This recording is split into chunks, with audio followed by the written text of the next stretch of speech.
नमस्कार दोस्तों, आप सबका स्वागत है मेरे YouTube channel taxation with Sushant पे। आज इस वीडियो में हम सॉल्व करने जा रहे हैं इनकम फ्रॉम हाउस प्रॉपर्टी के प्रैक्टिकल क्वेश्चंस जो सीए इंटरमीडिएट का स्टडी मटेरियल है। आज उसके हम क्वेश्चन सॉल्व करेंगे बेसिकली इस वीडियो में। तो चलिए स्टार्ट करते हैं बिना टाइम वेस्ट किए। Illustration one. इलस्ट्रेशन वन में आप देख सकते हैं जयश्री हैं जिनके पास की 5 घर हैं इंडिया में और उन्होंने पांचों के पांचों रेंट पे दिए हुए हैं। तो हमें इस क्वेश्चन में क्या करना है, हमें जीएवी यानी कि ग्रॉस एनुअल वैल्यू निकालनी है पांचों हाउसेस की। हाउस 1 2 3 4 5 करके 5 हाउस हमें हमारे पास इस क्वेश्चन में दिए हुए हैं। और हमें जो जीएवी है, जो जीएवी निकालनी है, तो देखिए जो हाउस प्रॉपर्टी का चैप्टर जो है इसमें सबसे इम्पोर्टेंट चीज़ अगर कुछ है तो वो है जीएबी। अब बहुत सी चीज़ें हैं जो आगे चल के आप सीखेंगे, लेकिन जो सबसे मेन जो बेस आप कह लीजिए इस चैप्टर का वो है जीएबी, क्योंकि जब तक आपका बेस क्लियर नहीं होगा आगे पढ़ के कोई फ़ायदा है नहीं। तो सबसे पहले आपको अपना बेस क्लियर करना है हाउस प्रॉपर्टी में। तो उसके लिए हम ये क्वेश्चन कर रहे हैं जीएबी वाला। सबसे पहला इलस्ट्रेशन सीए इंटरमीडिएट का स्टडी मटेरियल मैं बता दूं आपको, उससे मैं ये क्वेश्चन सॉल्व करवा रहा हूँ। अगर आप सीए सीएस सीएम में किसी के भी स्टूडेंट हैं तो ये क्वेश्चन आपको डेफिनेटली हेल्प करेंगे। तो ऐसा नहीं है कि अगर कोई सीएस या सीएमए का स्टूडेंट है तो वो ये वीडियो नहीं देख सकता, उसको देखना ही है ये वीडियो को। अपार्ट फ्रॉम अपने स्टडी मटेरियल के आपको ये क्वेश्चन भी सॉल्व करने हैं ताकि आपके लिए हेल्पफुल रहे। तो देखिए जो जीएवी कैसे निकलता है, पहले तो हम लोग थोड़ा समझ लेते हैं कॉन्सेप्ट को। जीएवी निकालने के लिए हमें देखना पड़ता है एक्सपेक्टेड रेंट और actual rent, which ever is high. तो एक्सपेक्टेड रेंट और एक्चुअल रेंट में जो भी हाइयर होता है वो हमारा हो जाता है जीएवी यानी ग्रॉस एनुअल वैल्यू। अभी यहाँ पे क्या है कि एक्चुअल रेंट आपको दिया हुआ है। एक्चुअल रेंट ये हम देख सकते हैं कि ये हमें पांचों हाउस का दिया हुआ है, लेकिन हमें क्या निकालना है, हमें निकालना है एक्सपेक्टेड रेंट। और एक्सपेक्टेड रेंट निकालना बहुत इंपॉर्टेंट टॉपिक है, तो उसको ध्यान से समझिएगा। एक्सपेक्टेड रेंट निकालते हैं, देखिए एक्सपेक्टेड रेंट जो होता है वो तीन चीज़ों को मिलके निकलता है, म्यूनसिपल वैल्यू, फेयर रेंट और स्टैंडर्ड रेंट। लेकिन हम तीनों को हमेशा एक साथ कंपेयर नहीं करते, पहले हम यहाँ पे कंपेयर करेंगे फेयर रेंट और म्यूनसिपल वैल्यू को। यहाँ पे हम देखेंगे कि इनमें से ज़्यादा कौन है। हमेशा जो म्यूनसिपल वैल्यू और फेयर रेंट है इसमें हमें देखना पड़ेगा विच एवर इज हाई है। यहाँ पे हम हाउस वन में देखें तो विच एवर इज हाइयर कौन सा है, 80,000 और 90,000 में 90,000 हाइयर है, यानी कि ये हमारा फेयर रेंट जो है वो ज़्यादा है। अब ये हमारा एक्सपेक्टेड रेंट नहीं हुआ, यहाँ पे जो विच एवर इज हाइयर है उसको हमें कंपेयर करना है स्टैंडर्ड रेंट से। तो स्टैंडर्ड रेंट क्या है, यहाँ पे स्टैंडर्ड रेंट लिखा हुआ है आपका नॉट अप्लीकेबल। नॉट अप्लीकेबल का मीनिंग हुआ कि यहाँ पे हमें इसे देखना ही नहीं है, कंसीडर ही नहीं करना है, सिंपल सा है। जब कंसीडर ही नहीं करना है तो फिर देख के कोई फायदा नहीं है, तो जो यानी कंपैरिजन का कोई मतलब ही नहीं। तो यहाँ पे हम सिंपल सा देखेंगे कि 80,000 और 90,000 विच एवर इज हाइयर। यहाँ पे हाइयर कौन सा, 90,000 जो कि विच एवर इज हाइयर में हमारा निकल गया फेयर रेंट। तो ये हो जाएगा हमारा एक्सपेक्टेड रेंट। अब हमें क्या करना है, हमें जिस एक्सपेक्ट रेंट को कंपेयर करना है एक्चुअल रेंट से, और हमें देखना है कि इन दोनों में से ज़्यादा कौन सा है। तो 90,000 और 72,000 में से ज़्यादा क्या है, 90,000 है ऑब्वियसली। तो 90,000 रुपीज़ जो है वो हमारा हो जाएगा gross annual value house one का। ठीक है, तो इसको देखिए ध्यान से समझिए। पहला पार्ट है तो मैं थोड़ा एक बार और रिकैप करा देता हूँ कि एक्चुअल रेंट और एक्सपेक्टेड रेंट उन दोनों में से जो भी ज़्यादा होता है वो निकलता है हमारा ग्रॉस एनुअल वैल्यू। अब यहाँ पे क्या होता है कि एक्चुअल रेंट तो आपको क्वेश्चन में दिया होता है तो उसकी तो कोई दिक्कत ही नहीं है। आपको दिक्कत आती है एक्सपेक्टेड रेंट में कि एक्सपेक्टेड रेंट कैसे निकालना है। एक्सपेक्टेड रेंट निकालने के लिए हमें तीन चीज़ें देखनी पड़ती हैं, म्यूनसिपल वैल्यू, फेयर रेंट और स्टैंडर्ड रेंट। सबसे पहले हम देखेंगे म्यूनसिपल वैल्यू और fair rent, which ever is higher. इन दोनों में से जो जो भी ज़्यादा होगा उसको आप कंपेयर करेंगे स्टैंडर्ड रेंट से।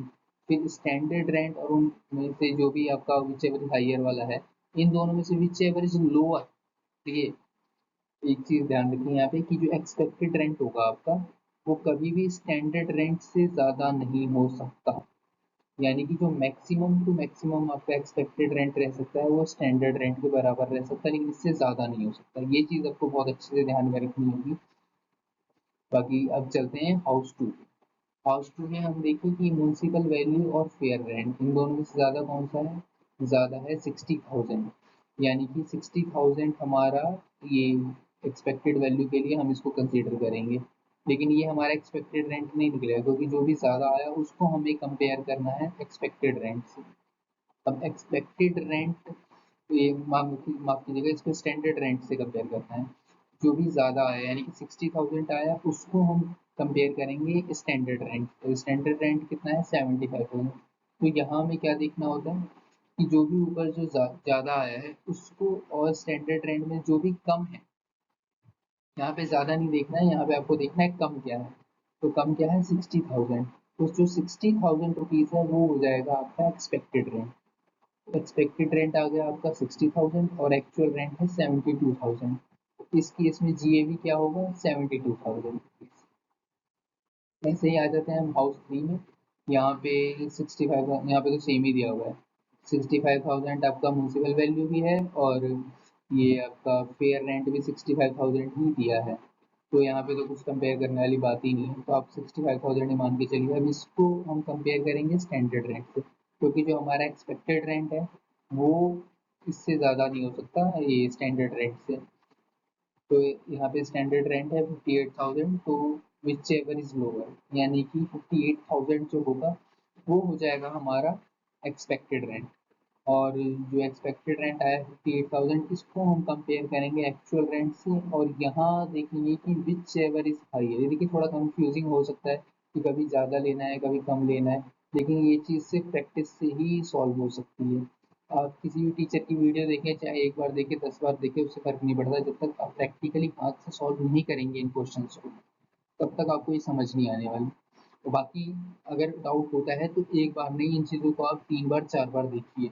और अगर उसके बाद भी डाउट सॉल्व नहीं होते हैं तो आप चाहे तो कमेंट भी कर सकते हैं वीडियो के नीचे, तो मैं उसका रिप्लाई कर दूंगा। और जो भी पार्ट आपको इशू आ रहा है तो वो मैं दोबारा समझा दूंगा किसी अगली वीडियो में। बाकी अब चलते हैं हाउस 4 में। यहाँ पे हम देखेंगे कि वही सेम चीज़ है, म्युनिसिपल वैल्यू और फेयर रेंट में हाइयर क्या है, तो फेयर रेंट हमारा हाइयर है। अब इसमें और स्टैंडर्ड रेंट में लोअर, अच्छा स्टैंडर्ड रेंट है नॉट अप्लीकेबल। अब नॉट अप्लीकेबल है तो यानी कि हमें इसे कंसिडर ही नहीं करना है, तो इसको छोड़ दीजिए। तो यहाँ पे हमारा एक्सपेक्टेड रेंट क्या आ गया? हमारा एक्सपेक्टेड रेंट आ गया 25,000 रुपीज़। अब expected rent versus actual rent, यहाँ पे विच एवर इज हाइयर क्या है? विच एवर इज हाइयर है 30,000। तो जो 30,000 है वो हो जाएगा हमारा ग्रॉस एनुअल वैल्यू, यानी कि जीएवी। इसी तरीके से आखिरी क्वेश्चन में चलते हैं। म्युनिसिपल वैल्यू है 80,000 और फेयर रेंट है 75,000, तो विच एवर इज हाइयर 80,000 हमारा हो जाएगा expected rent, subject to maximum of 78,000। तो स्टैंडर्ड रेंट है 78,000, तो मैक्सिमम 78,000 ही हो सकता है, तो हमारा एक्सपेक्टेड रेंट हो गया 78,000। अब इस 78,000 को हम कंपेयर करेंगे 72,000 से, जो कि हमारा एक्चुअल रेंट है। तो हमारा जीएवी क्या आया? हमारा जीएवी आया 78,000, यानी जो जीएवी होगा हमारा वो 78,000 मिल जाएगा इस केस में।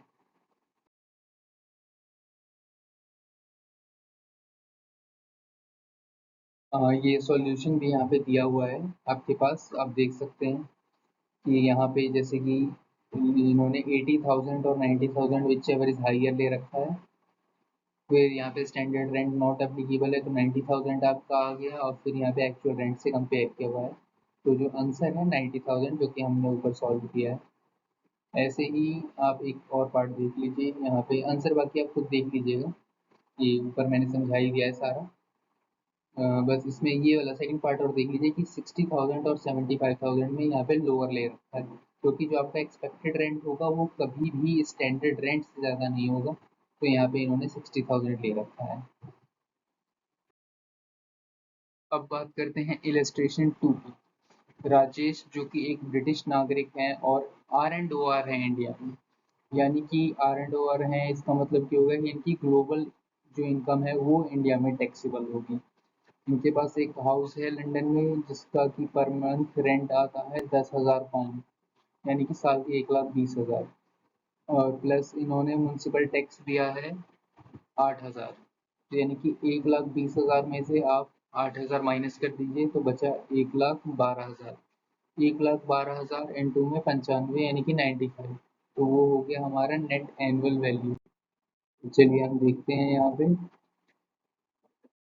नेट, वही आ गया हमारा नेट एनुअल वैल्यू। इसमें यहाँ पे लिखा हुआ है सॉल्यूशन में, आप देखेंगे कि मिस्टर राजेश एक जो कि ब्रिटिश नागरिक हैं और आर एंड ओवर हैं, तो इसका मतलब इनकी ग्लोबल इनकम टैक्सेबल होगी इंडिया में। और प्लस क्योंकि देखिए क्या होता है कि जो हाउस प्रॉपर्टी का केस होता है तो इसमें एक चीज़ और होती है कि आपको 30% डिडक्शन मिलता है सेक्शन 24A में।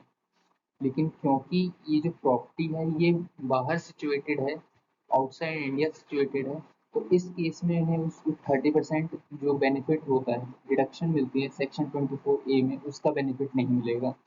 तो यहाँ पर आप देख सकते हैं कि 10,000 जो कि मंथली रेंट था यानी कि 1,20,000 इंटू में 95 जो कि इंडियन करेंसी में हो गया, प्लस 8,000 जो इन्होंने म्यूनसिपल टैक्स दिए थे वो इंटू में 95, 7,60,000, और ये आपका नेट एनुअल वैल्यू आ गया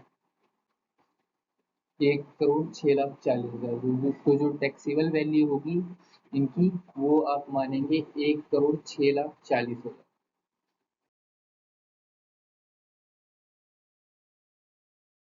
अब हम आते हैं इलस्ट्रेशन 3 पे। इसमें हम देखते हैं कि एक मिस्टर मानस हैं जिनके पास की दो घर हैं, एक बॉम्बे में है जहाँ पे वो अपनी फैमिली के साथ रहते हैं, माफ़ कीजिएगा उनकी फैमिली जहाँ रहती है, और दूसरा दिल्ली में है जो कि अनऑक्यूपाइड है।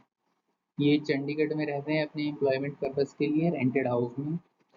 For acquisition of house property eight Bombay, जो बॉम्बे में इनका घर है उसको एक्वायर करने के लिए इन्होंने 30 लाख रुपए का लोन लिया था 10% पर एनम इंटरेस्ट में। और ये not repaid any amount so far, अभी तक इन्होंने कोई अमाउंट पे किया नहीं है, उससे कोई फर्क नहीं पड़ता पे किया है नहीं किया। In respect of house property at Delhi he has taken a loan of rupees 5 lakh at the rate 11% per annum on this date towards repair. और जो दिल्ली का इनका घर है उसके लिए इन्होंने 5 लाख का लोन लिया है रिपेयर एंड मेंटेनेंस के लिए। तो हमें यहाँ पे क्या करना है, compute the deduction which will be available to him under section 24 subsection B. देखिए जो हाउस प्रॉपर्टी है, इनकम फ्रॉम हाउस प्रॉपर्टी है, उसके अंदर हमें दो तरह के डिडक्शन मिलते हैं। एक मिलता है सेक्शन 24 सबसेक्शन ए में, दूसरा मिलता है सेक्शन 24 सबसेक्शन बी में। जो सेक्शन 24 सबसेक्शन ए है उसमें हमें फ्लैट 30% का जो डिडक्शन मिलता है नेट एनुअल वैल्यू का। तो दूसरा होता है हमारा सेक्शन 24 सबसेक्शन बी, जिसमें हमें 2 लाख मैक्सिमम 2 लाख रुपए तक का डिडक्शन मिलता है in case of purchase of house property. जो भी हम लोन का इंटरेस्ट देते हैं, तो अगर मान लीजिए कि हमने कोई हाउस प्रॉपर्टी खरीदी है 50 लाख की, जैसे इसी का एग्जांपल ले लेते हैं, 30 लाख की हाउस प्रॉपर्टी खरीदी है यहाँ पे, ये 30 लाख की हाउस प्रॉपर्टी इन्होंने खरीदी है 10% पर एनम में। तो यहाँ पे इनका इंटरेस्ट कितना जाएगा एक साल में, 30 लाख का 10%, 3 लाख रुपए। तो जो हाउस प्रॉपर्टी खरीदने के लिए इन्होंने लोन दिया है, जो उस पे इंटरेस्ट दिया है, तो उस इंटरेस्ट, वो जो इंटरेस्ट होता है वो हमें इनकम टैक्स में अलाउ होता है। कहाँ अलाउ होता है? अलाउ होता है सेक्शन 24 सब सेक्शन बी में। इसी तरीके से ये तो हाउस परचेज का मामला हो गया। अगर आप अपने हाउस का रिनोवेशन या रिपेयर मेंटेनेंस के लिए भी लोन लेते हैं तो उस केस में भी आपको डिडक्शन अलाउ होता है। बस उस केस में क्या होता है कि जो डिडक्शन का अमाउंट होता है वो 30,000 रुपीज़ होता है, जबकि जो अगर आप हाउस प्रॉपर्टी परचेज कर रहे हैं उस केस में जो इंटरेस्ट अमाउंट है वो 2 लाख होता है, और रिपेयर मेंटेनेंस के लिए जो अमाउंट होता है वो 30,000 होता है। लेकिन इसमें एक ध्यान देने वाली चीज़ है कि दोनों को मिला के जो 2 लाख की वैल्यू है वो आपको देखनी पड़ेगी। यहाँ पे हम देख सकते हैं कि जो इंटरेस्ट है 3 लाख, 30 लाख पे 10% और 3 लाख हमारा इंटरेस्ट आ गया। लेकिन जो मैक्सिमम है वो हमें 2 लाख ही मिल सकता है, क्योंकि जो लिमिट है सेक्शन 24 सेक्शन बी की वो 2 लाख की है। इसी तरीके से अगर हम ये जो दिल्ली वाला हाउस है जिसके लिए कि हमने वो लिया था रिपेयर मेंटेनेंस के लिए लिया था, तो 5 लाख पे 11% 55,000। लेकिन रिपेयर मेंटेनेंस के केस में कितना लिमिट क्या होती है? लिमिट होती है 30,000। देखिए अगर आप कोई परचेज कर रहे हैं प्रॉपर्टी तो होगा आपका ये 2 लाख, और अगर रिपेयर मेंटेनेंस करा रहे हैं तो होगा 30,000। यहाँ पे मैक्सिमम कितना आ गया? 30,000 आ गया। तो जो टोटल डिडक्शन हुआ वो 2,30,000 हो गए जिसके लिए आप एलिजिबल हैं। लेकिन यहाँ पे एक और चीज़ है क्योंकि सेक्शन 24 सब सेक्शन बी में अलाउ ही टोटल 2 लाख रुपए हैं, तो आप 2,30,000 कैसे ले सकते हैं।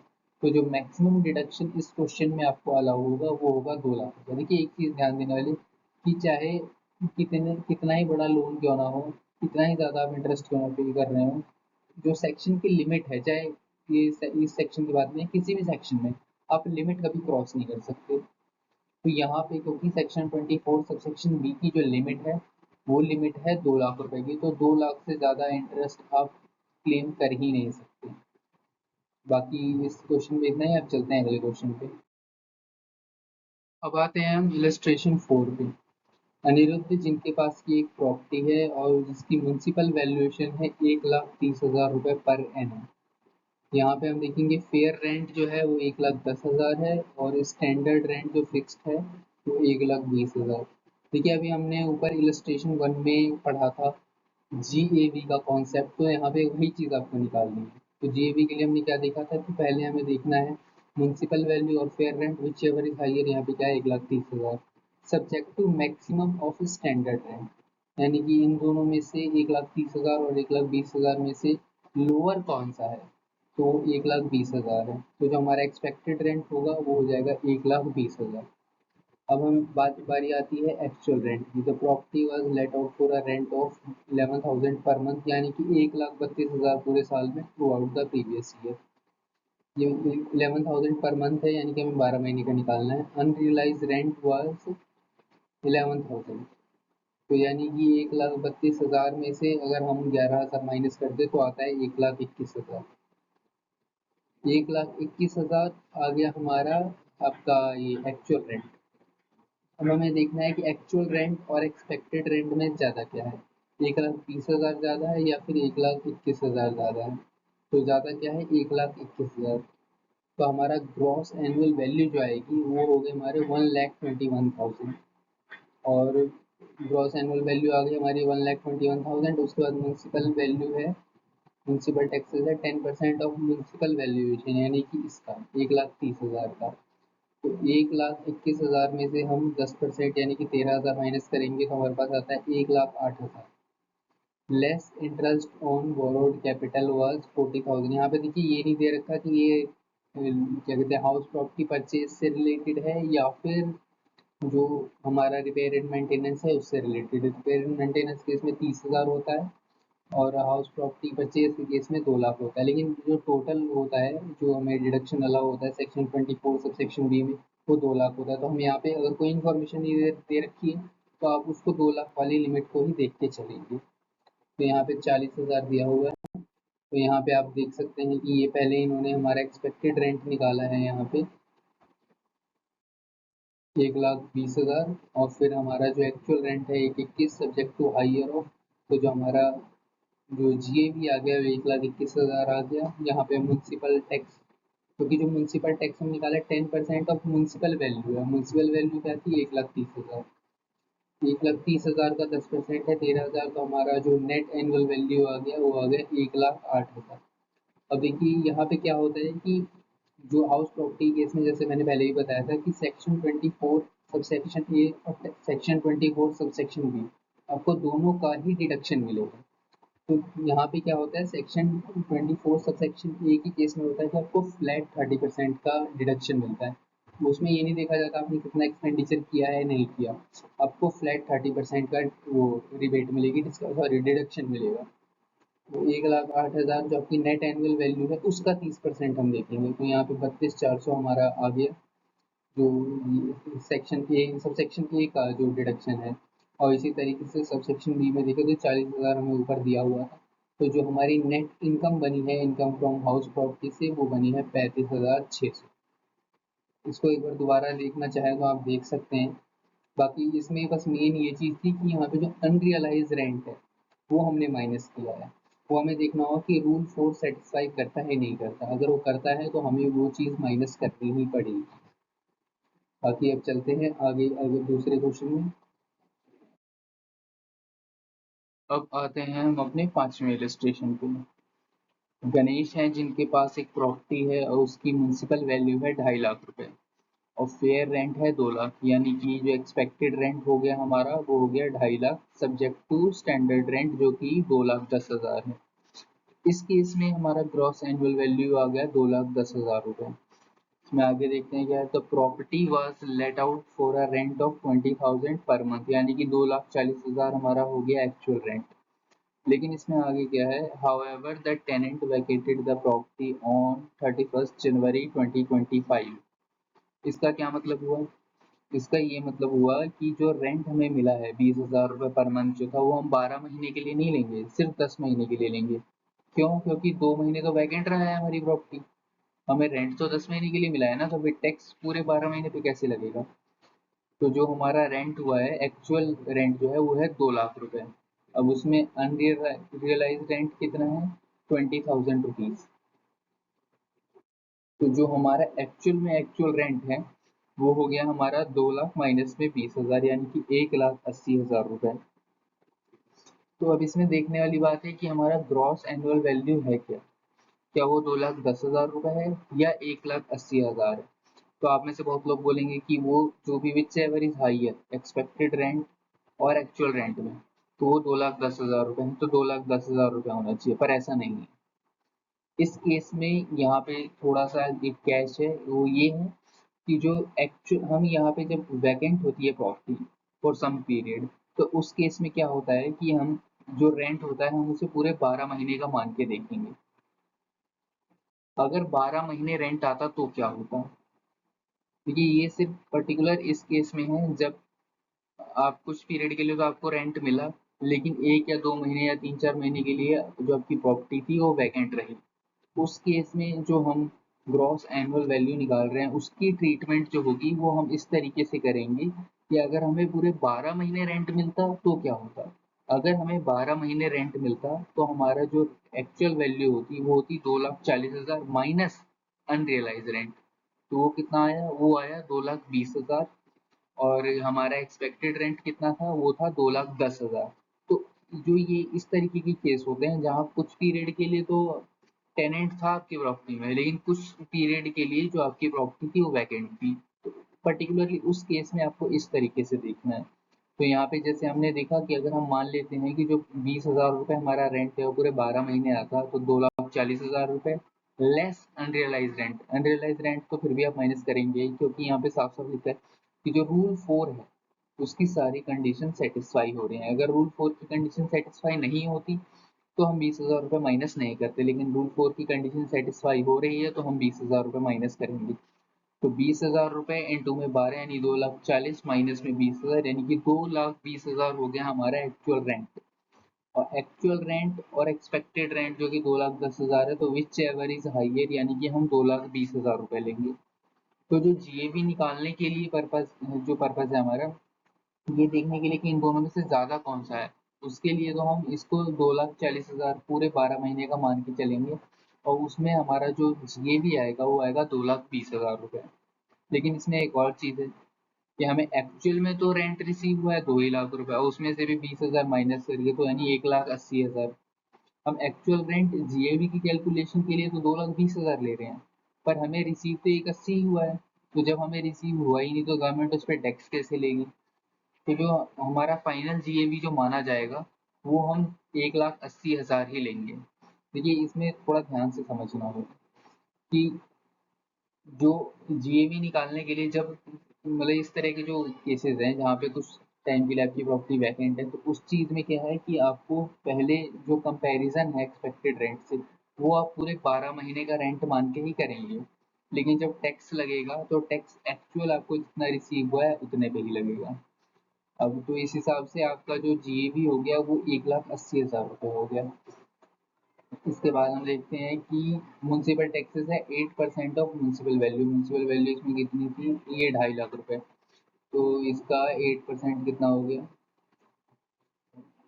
ये 20,000 रुपये हो गया। तो 20,000 रुपये हो गया इसका म्युनिसिपल वैल्यू, और वो माइनस कर देंगे लेस ये इंटरेस्ट जो है हमारा 65,000। यहाँ पे आप देख सकते हैं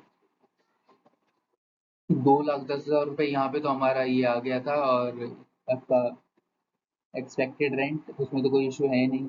यहाँ पे एक्चुअल रेंट 180 भी सबका आ गया होगा।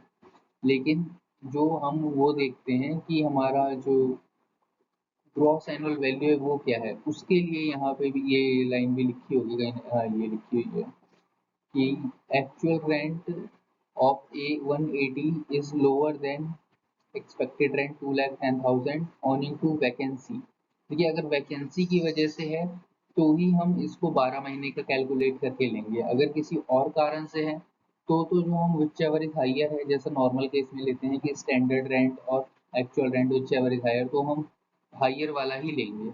लेकिन अगर वैकेंसी की वजह से इशू है, वैकेंसी की वजह से आपका जो एक्चुअल रेंट है वो कम आ रहा है, तो उस केस में क्या होगा कि आप उसको पूरा 12 महीना कैलकुलेट करेंगे एक्चुअल रेंट को, और फिर उसमें से जो भी अनरियलाइज रेंट वगैरह है वो तो चलो अलग चीज़ है, वो तो अगर दे रखा है कुछ में तो आपको माइनस करना ही है। तो उस हिसाब से आप इन दोनों को कंपेयर करेंगे और फिर देखेंगे कि एक्चुअल में अगर पूरा रेंट आपके पास आता तो क्या ज़्यादा होता। तो यहाँ पे हमारा एक्चुअल रेंट अगर ज़्यादा आता तो 2,20,000 होता। तो उस हिसाब से हमारा जो हायर है वो 2,20,000 है, लेकिन जो एक्चुअल में हमारा जो ग्रॉस एनुअल वैल्यू बनेगी वो 1,80,000 ही बनेगी, क्योंकि एक्चुअल में तो हमारे पास कम आया। उसके बाद हमारा म्यूनसिपल टैक्स है 20,000 रुपये, प्लस ये बाकी जो हम 24A में जो डिडक्शन देते हैं 30%, 1,60,000 पे ये आपका कैलकुलेट हो जाएगा। और लेस जो इंटरेस्ट है आपका 65,000 का, ये आपका कैलकुलेट हो जाएगा। आपका जो नेट इनकम बनेगी हाउस प्रॉपर्टी से वो बनेगी 47,000। अब आते हैं हम इलस्ट्रेशन 6 पे। पूर्णा जो कि एक लेडी है जिनके पास एक हाउस है इंदिरा नगर बेंगलोर में। वो अपनी फैमिली के साथ वहाँ पे रहती है, यानी कि ये जो केस है ये केस हुआ आपका सेल्फ ऑक्यूपाइड प्रॉपर्टी का। The rent of similar property in neighbourhood is 25,000 per month. तो इसका कोई मतलब है नहीं, क्योंकि सेल्फ ऑक्यूपाइड प्रॉपर्टी है, म्यूनसिपल वैल्यू भी दे रखी है, लेकिन हमें ज़्यादा ध्यान देने की जरूरत नहीं है। म्यूनसिपल टैक्स पेड है, जब आप जीएवी नहीं निकाल रहे तो फिर इसका मतलब आपको टैक्स भी कंसीडर नहीं करना है। तो यहाँ हमें देखना क्या है, the house construction began in April 2018 with a loan of 20 lakh. अच्छा, तो ये चीज़ है। इस क्वेश्चन में क्या है कि देखिए इन्होंने लोन लिया है एसबीआई से 9% पर एनम में। तो यानी कि इनमें ये हो सकता है कि इन्हें डिडक्शन क्लेम करना हो। The construction was completed on 30/11/2020। यहाँ पे कंस्ट्रक्शन कंप्लीट हुआ और 31 मार्च 2020 तक इन्होंने 3,60,000 रुपए, जो कि 20 लाख में 9% आप निकालेंगे तो 1,80,000, यानी कि 2 साल का 3,60,000 रुपए इंटरेस्ट इन्होंने एक्यूमुलेटेड है, पे अभी तक नहीं किया, एक्यूमुलेटेड इंटरेस्ट है। On 31st March 2025, Poorna paid 2,40,000, out of which included 1,80,000 as interest. देखिए इन्होंने टोटल 2,40,000 रुपए पे किए हैं, लेकिन जिसमें से इंटरेस्ट कितना है, सिर्फ 1,80,000। और जो सेक्शन 24 सब सेक्शन बी होता है उसमें जो हमें इंटरेस्ट जो होता है, सिर्फ इंटरेस्ट कंपोनेंट का ही बेनिफिट मिलता है, सिर्फ वही एज अ डिडक्शन अलाउ होता है। तो यहाँ पे इन्हें डिडक्शन कितना मिलेगा, सिर्फ 1,80,000। लेकिन यहाँ पे एक चीज और है कि इसके ऊपर हमने देखा था कि एक्यूमुलेटेड इंटरेस्ट था 3,60,000 का, और वो जो इंटरेस्ट था वो हमारा था प्री कंस्ट्रक्शन। देखिए क्या होता है, जब अगर आप कोई लोन लेते हैं, चाहे आपने घर खरीदने के लिए लिया हो या घर बनाने के लिए, अगर आपने घर खरीदने या बनाने से पहले वो लोन लिया है तो उस पीरियड का भी आपको इंटरेस्ट अलाउ होता है। और वो कैसे अलाउ होता है, जैसे यहाँ पे कंस्ट्रक्शन का केस है, तो कंस्ट्रक्शन का केस है तो यहाँ पे जो प्री कंस्ट्रक्शन का केस है, माफ कीजिएगा, तो प्री कंस्ट्रक्शन फेज में जो हमारा इंटरेस्ट जो लगा है, जो हमारे कंस्ट्रक्शन के दौरान जो इंटरेस्ट लगा है वो 3,60,000 रुपये लगा है। तो वो हमें कैसे मिलेगा, वो हमें मिलेगा 5 इक्वल इंस्टॉलमेंट में, क्योंकि जो प्री कंस्ट्रक्शन इंटरेस्ट कॉस्ट होती है उसका हमें 5 सालों में ये उसका बेनिफिट मिलता है। यहाँ पे 3,60,000 दिया हुआ है, तो इसको हम 5 से डिवाइड कर देंगे तो कितना आ जाएगा, 72,000। तो 180 प्लस 72,000 यानी कि 2,52,000। तो इतना हम इतने इंटरेस्ट के लिए जो रिडक्शन के लिए एलिजिबल हो जाएंगे। लेकिन इसमें सबसे देखने वाली चीज़ ये है कि जो सेक्शन 24 सब सेक्शन बी का जो लिमिट है वो क्या है, वो है 2 लाख रुपए। देखिए किसी भी सेक्शन में, ऐसा नहीं कि सेक्शन 24B, किसी भी सेक्शन में जो मैक्सिमम जो उसकी लिमिट होती है वो आप क्रॉस नहीं कर सकते। तो ऑब्वियस सी बात है 24 सब सेक्शन बी की भी लिमिट आप क्रॉस नहीं कर सकते। तो यहाँ पे आप दिख तो रहा है कि आप 2,52,000 के लिए एलिजिबल हैं, लेकिन आपको जो डिडक्शन मिलेगी वो सिर्फ 2 लाख रुपए की ही मिलेगी। क्यों? क्योंकि जो लिमिट है सेक्शन 24 सब सेक्शन बी की वो 2 लाख रुपए है। अच्छा, एक चीज का और ध्यान रखिएगा इन क्वेश्चंस में कि यहाँ पे जैसे लिखा है कि she has exercise the option of shifting out of the default tax regime provided under under section 115 BAC, यानी कि 115 BAC क्या होता है? जो न्यू रिजीम है ये उसको इंडिकेट करता है। तो जो न्यू रिजीम का सेक्शन है वो है 115 BAC। तो देखिए हाउस प्रॉपर्टी के केस में क्या होता है कि जो सेक्शन 24 सब सेक्शन बी है उसका जो इंटरेस्ट अलाउ होता है वो सिर्फ ओल्ड रिजीम वालों को अलाउ होता है। न्यू रिजीम में आपको जो 24 सब सेक्शन बी का बेनिफिट है वो नहीं मिलता है। तो जो बेनिफिट अगर आप उसको क्लेम करना है आपको ये इंटरेस्ट कंपोनेंट का, तो आपको ओल्ड रिजीम में जाना होगा। जैसे इसका सॉल्यूशन देख लेते हैं हम। यहाँ पे एनुअल वैल्यू नील है क्योंकि कुछ इंटरेस्ट रेंट मिला ही नहीं, तो फिर तो मतलब ही नहीं इसके एनुअल वैल्यू का। साथ में यहाँ पे interest on borrowed capital 2 lakh रुपए लिमिट है इसकी। अच्छा, ये देखिए लिखा भी है इंक्लूडिंग एप्रोशेंट प्री कंस्ट्रक्शन इंटरेस्ट। ये क्या होता है कि जो प्री कंस्ट्रक्शन इंटरेस्ट आपने पे किया है, क्योंकि आप कंस्ट्रक्शन के लिए ही आपने वो इंटरेस्ट खर्चा किया है, तो उस चीज का भी आपको बेनिफिट मिलेगा। लेकिन क्या होता है कि प्री कंस्ट्रक्शन केस में वो 5 साल में आपको डिवाइड होके मिलता है इक्वली। तो यहाँ पे क्या है कि 180 तो आपने जो इंटरेस्ट पे किया था उसके लिए तो आप एलिजिबल हैं ही, साथ में क्या है जो 72,000 रुपए है, ये 72,000 कैसे है, 3,60,000 को हमने 5 साल में डिवाइड कर दिया है। तो जो 72,000 आया, 1,80,000 plus 72,000, 2,52,000 subject to maximum of 2 lakh rupees. यानी कि जो मैक्सिमम डिडक्शन अलाउ होगा वो 2 लाख रुपीज होगा, क्योंकि यहाँ पे इनकम तो कुछ है नहीं और डिडक्शन हमें मिल रहा है 2 लाख का, तो यहाँ पे लॉस फ्रॉम हाउस प्रॉपर्टी का बेनिफिट हमें मिल जाएगा 2 लाख रुपीज का। तो फिलहाल इस वीडियो में इतना ही, बाकी आपसे मिलता हूँ अगली वीडियो में। क्वेश्चन 7 से 11 तक जो इलस्ट्रेशन है हम वो अगली वीडियो में करेंगे। तब तक के लिए धन्यवाद।